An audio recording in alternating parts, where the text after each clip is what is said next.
everyone. Welcome to the My Project Hell live webcast. Thanks for listening to our little ditty over and over. I think sometimes that it's its own special kind of hell. I'm Kelly Schockler, and for the next 20 minutes, we're going to do something a little different this time, but we're still going to do our best to avoid the corporate jargon and status quo answers. Paul, tell us more of what we're doing. And I'm Paul Thompson. And I'll be honest, after receiving my second vaccination of COVID yesterday, feel a little road hard and put away wet, but as the saying goes, the show must go on. So we're going to make the best of this. And as always, the show is going to begin with a section we call Hot Topic, where we take a deep dive into an issue that we all struggle with from time to time. Now, instead of our normal Coach's Corner, though, we are introducing a game we like to call Love It or Lose It, also known as, well, Katie's in charge. And Katie's our EP, who is going to test our views on Project Life. Now, I encourage you guys to join in on the conversation, use the chat to communicate back and forth with others on the program. If you have a question specifically for Kelly or I, put those in the Q&A, and if we have time, we'll get to them at the end. All right, let's get started. So, Paul, I hope you got the memo on our hot topic. It's called Risky Business. So Paul and I are going to talk about risky business of not paying attention to identify risks in your project and how that can cause all sorts of project hell for everyone.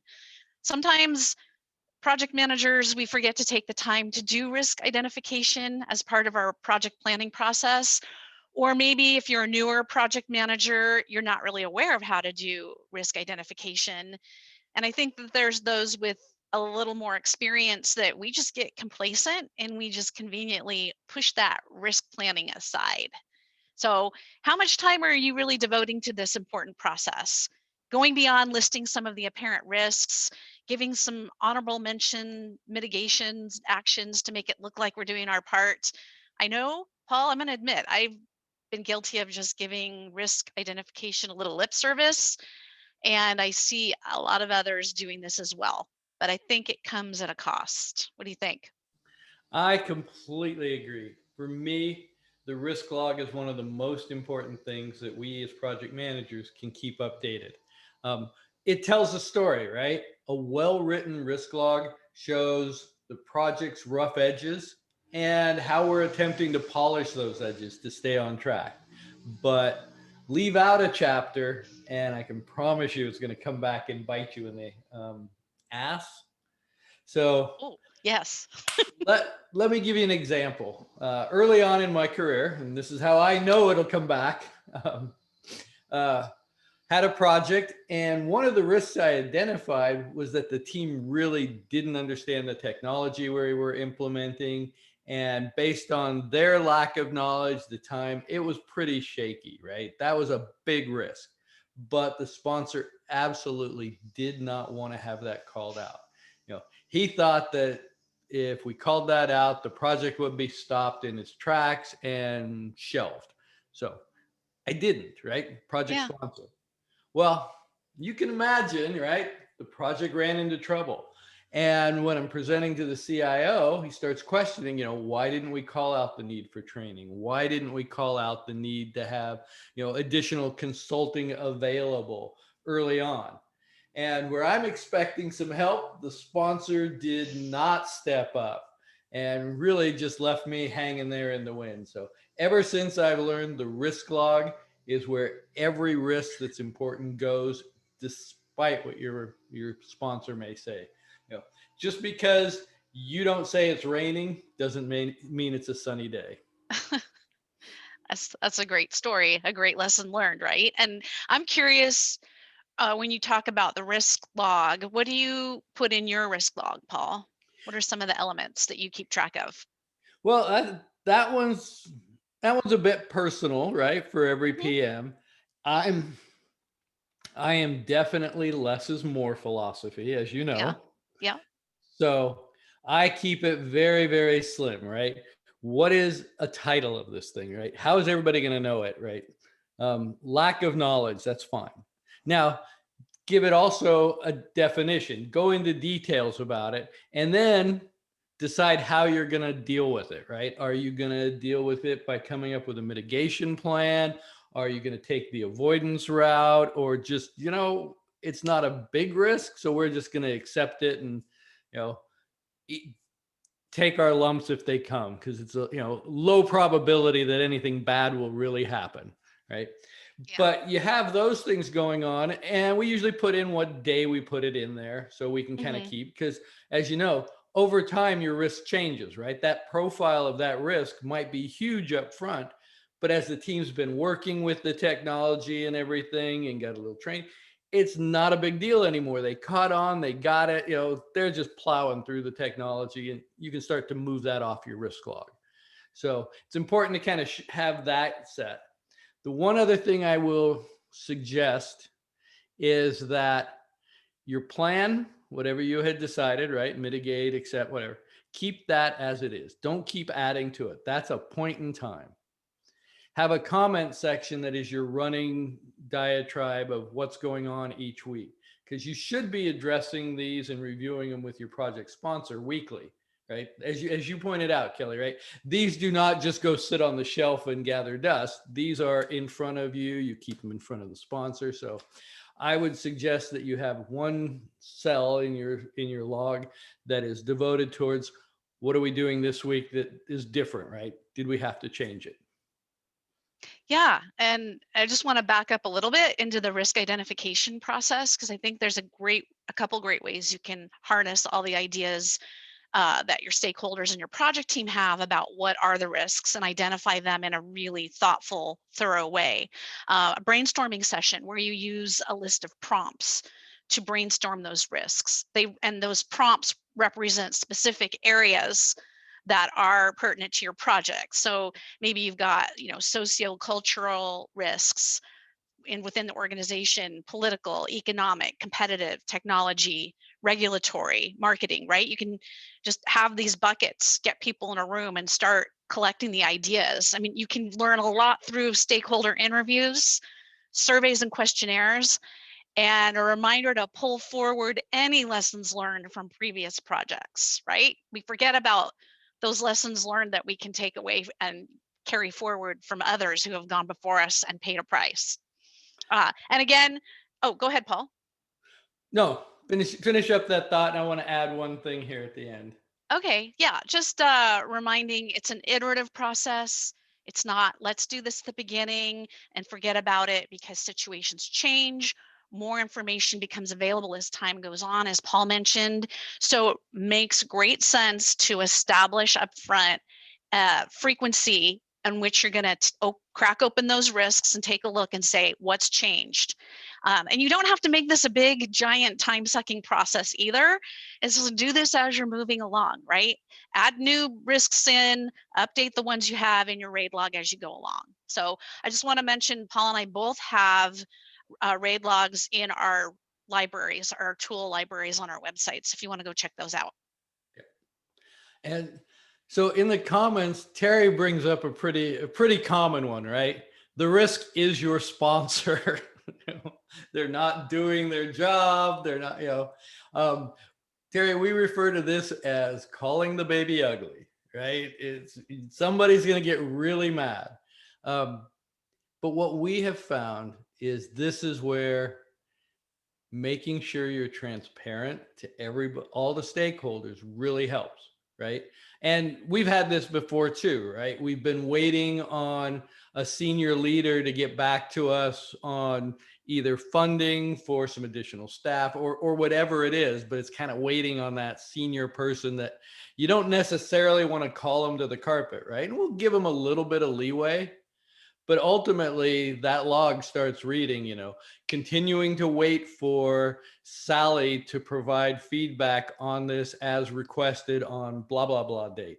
And it starts to show. And we're talking with the project sponsor. And when we go over into the governance board for review, on if it's a big type of project, we're letting them know.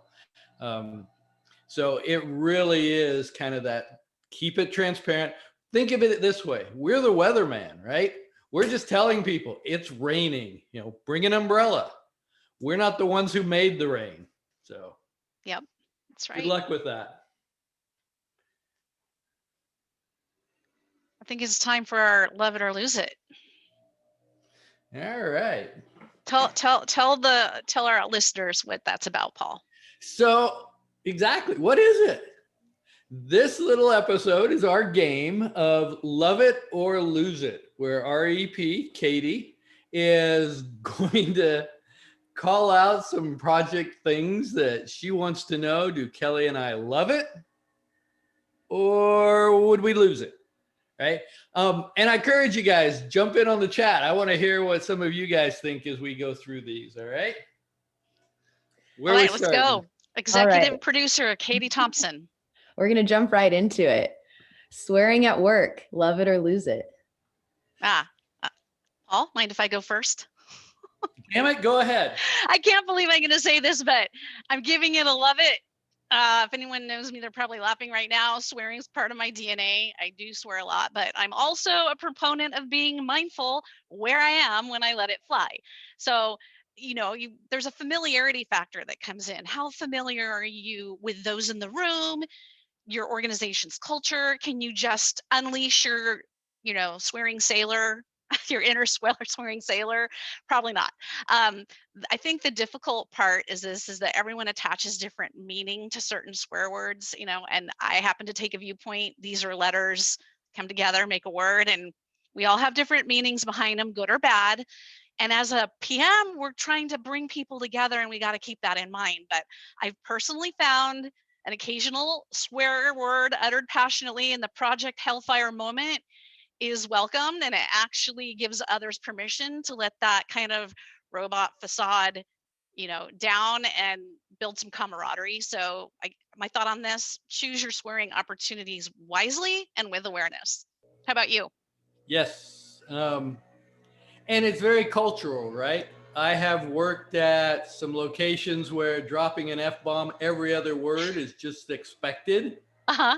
And I've worked where the nuns would pull out the ruler and smack your knuckles if you didn't spell something right. So it sort of depends on the culture. But regardless, I'm a big love it fan.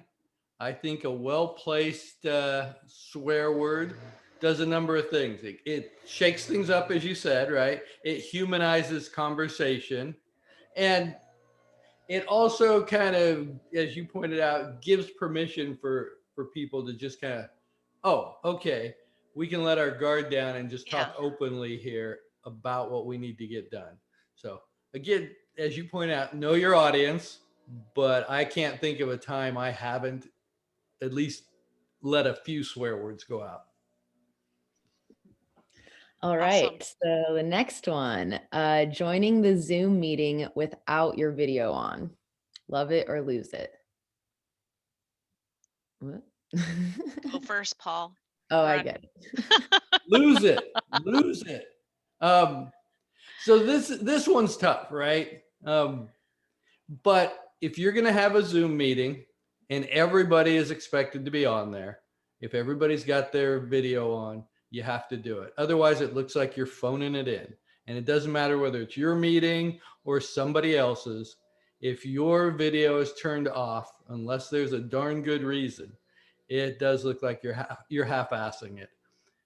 So I'm going to say lose it. Feel free to have meetings, though, that are all audio and no video, and then everybody's on the same page. But don't come into a meeting that I'm holding and stay off of video if everybody else is on. I can't believe I'm going to agree with you again. I say lose it too. And this goes against my introverted side, like where I don't want to be on video either, ever. And here I am on my Project Hell doing video. But yeah, video needs to be on whenever possible.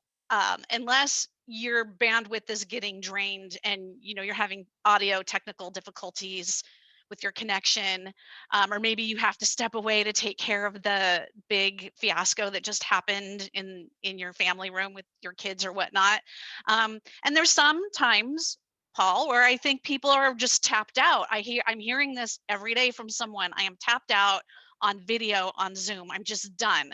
So I say take a break if you want, don't feel this pressure that you have to have it on all the time. But just keep in mind, I think our society is becoming more disconnected, especially with everything that's been going on with technology and the pandemic. And it's really paramount that we maintain connection, a visual connection with one another. And I feel like disembodied voices only serve to disconnect us. And you mentioned this too, when someone's always got their video off, I have no idea what they're doing. And it's 500 other things. And listening to what's being said and engaging is at the bottom. So I think you can't build trust that way. Great. And besides, pressure makes diamonds. Yeah. Okay, this next one might be a little controversial, not sure. Getting PMP certified, love it or lose it? All right. I used to love this, but now not so much. Not so much now because it seems like PMI has become or is becoming this mass producing certification machine. I mean, anyone literally, I think, can go get their PMP if they can study hard, memorize, conjure up some experience. And I'm passionate about this topic. I have my PMP and I will keep it as long as I need to, but it just seems to me from some of the other project management educators and trainers that I talk to that the PMP has been diluted in attempt to bring revenue in and monetize every aspect of certification. I mean, there's even micro certifications now. So, my dream is that every hiring manager on this planet looking for a good PM goes beyond the letters behind the names and deep dives into experience and potential of that person who's sitting in front of them. And I'll leave it at that because, Paul, I think we could do an entire hour on this topic, and maybe we should consider that for a hot topic in the future. There you go. So research shows if you want to be great at anything, and it doesn't matter whether it's project management, ice hockey, underwater BB stacking, it takes 10,000 hours of practice all day, which works out really 40 hours a week for 5 years. And that's practice. That's not just, I ran 5 projects over the year. It is in, out. So typically project managers are looking to 10 to 15 years to really hit the peak of their experience. So I've got my 10,000 hours. So for me, lose it. It's of no value to me. It's the only way I can answer because it's only me that has to live with the outcome, right? But I'm going to lose it. All right. Using one or more exclamation points in an email, love it or lose it? That's funny, Katie. Paul? Lose it. Not a big, it reminds me of texting with all caps, right? Everything is not an emergency. Everything doesn't need to have an exclamation point at the end of it. And if you've got a well-crafted email, it's just one, it should be just a few sentences, not a paragraph after paragraph. You've already condensed down your message to the bare essentials of what you need that person to know. And you've said it in a way that doesn't take extra punctuation to get the point across. So lose it. So I'm going to say this differently, but I'm thinking we might agree. So I love this when used sparingly, right? We've all seen those emails where every single line has an exclamation point after it. But when it's used appropriately, I think it's a good thing. But inappropriately, it can just kind of be disastrous. I mean, you don't want your email to be non-emotional, robotic. So once or twice is great, but another aspect of exclamation point usage that I find, and it pertains to when the sender is a female. This is all anecdotal, so I don't have any research on this, but I think it feeds into perceptions that women aren't smart or that we're being overly excited or emotional. And so what do I mean by that? Well, when you get an email with a bunch of exclamations in it from a female sender, I think our cognitive biases start kicking in. Oh, she is overly excited, overly emotional. She's not serious. So, and it's not fair, but it's the truth. So an email filled with exclamation points from a female sender is going to be interpreted differently, I think, than a male. And that's just my opinion. Again, anecdotal observation, but be mindful about how many times you're using them. That's all. Yeah. How Well, do you think that applies to age as well? In what sense?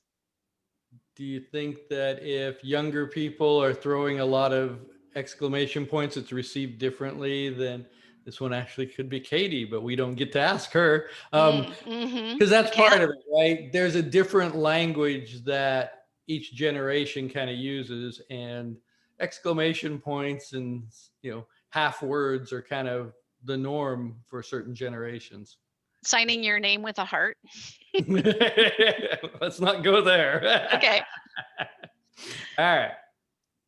well, we're all out of time, but we should do this again because I have more questions, more love it or lose it. Oh, cool. Well, thank you, Katie, for guiding us through this first go around of Love It or Lose It. And we're curious what our listeners think about this. Did you like the format?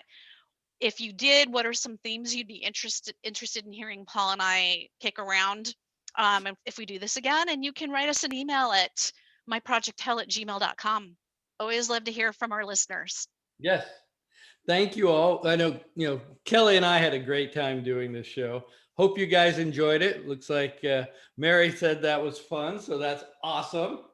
You can catch the replays because I know everybody is just excited to watch all this again on our My Project Hell in YouTube to catch up on older episodes that you might have missed.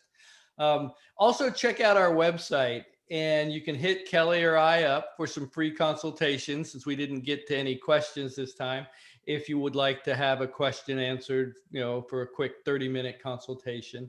And please, if you want to be in Coach's Corner, don't hesitate to reach out to us at myprojecthell@gmail.com, and we'll get you and your question into the segment. Yeah, and we also want to let you know that the next episode of My Project Hell, for Hot Topic, we're going to unpack this idea of drawing lines in the project sand as a way of proactively managing your stakeholders' expectations. And then we're going to invite another vexed PM into our Coach's Corner to drill down into their intense situation.